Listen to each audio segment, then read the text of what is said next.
Attitude is everything, dude. Hello folks, she's a cool one here in Saskatchewan. Leaves are starting to turn color. That means it's fall and things are gonna get real interesting in the CFL. Fall means playoff football's approaching. I know we're a ways away yet, but these games coming up are gonna make a big difference in who's gonna make these playoffs and who's not. That's the main thing in football. Get a ticket to the playoffs and hopefully you can get a ticket to the show. Anyway, I got on my vintage t-shirt. Vintage is a good way to call something old, a kind way of calling something old. That's me, I'm vintage. Old, that's a kind way of calling that. That's what I should call the vintage Rough Rider fan. Anyway, the reason I'm making a video is predictions for week 14, is it? Yeah. Week 14 in the CFL. First game up, I believe, is BC at Ottawa.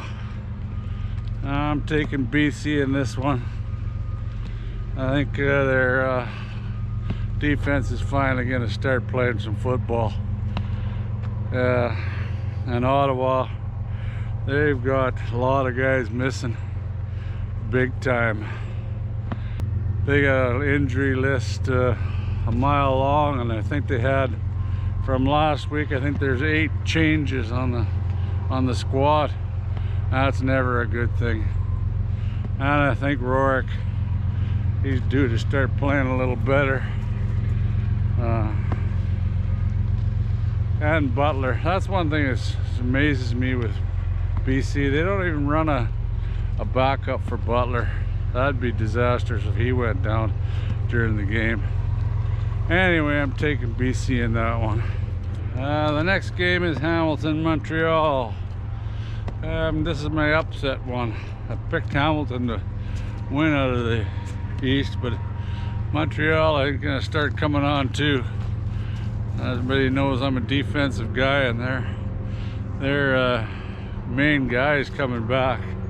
That Dequoy, he's their safety. I think he's the best safety in the Canadian safety in the league anyway. And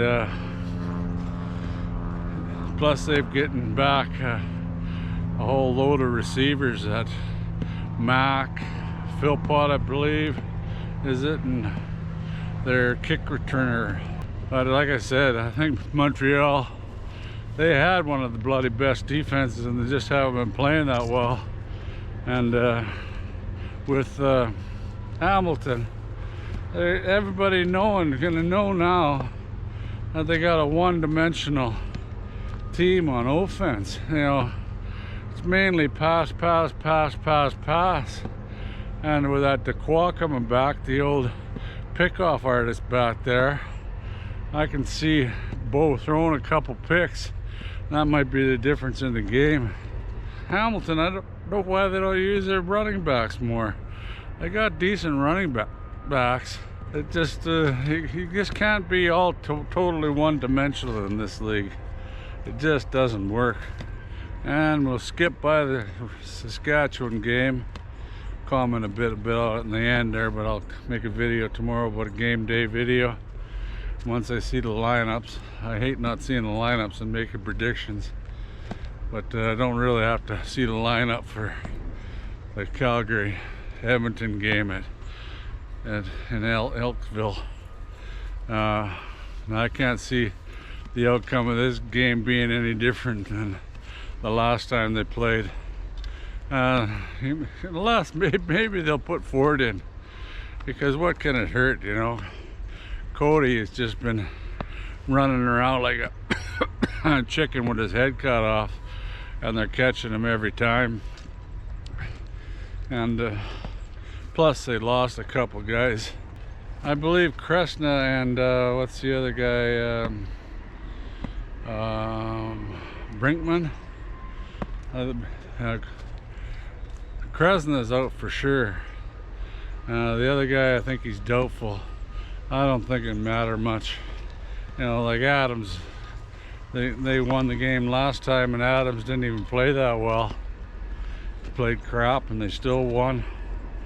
I don't think Edmonton's going to score many points. They didn't even get a touchdown last game. Actually, I think their stats were pretty good for time of possession and everything, but they still didn't do worth the hell damn on defense. And I'll leave the Saskatchewan game, like I said, for video tomorrow. See who they got dressed. It's going to be interesting with Winnipeg. You might see that Wilson. They got him back. He went down to the NFL, had I think a futures contract or something, and he didn't make it. So he was pretty good for them, boy. He was their rookie star last year in receiving corps. I know he just came back, but he'll know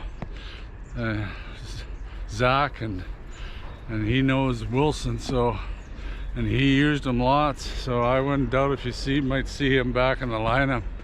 And because Schoen's out, man, they spent big bucks on Schoen and did absolutely nothing.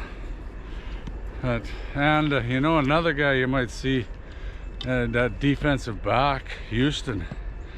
You know, he was lost them a free agent to Calgary, and he got in trouble, got charged with something, but he got let go off of it. But once he got charged, Calgary let him go. I don't know why he doesn't have to go back to Calgary, but I guess once you release him, that's it for you. But they released him because of the CFL rules, I believe. So, you know, once he gets dismissed, he should be able to go back to Calgary, but it doesn't happen that way. He's back in Bomberville.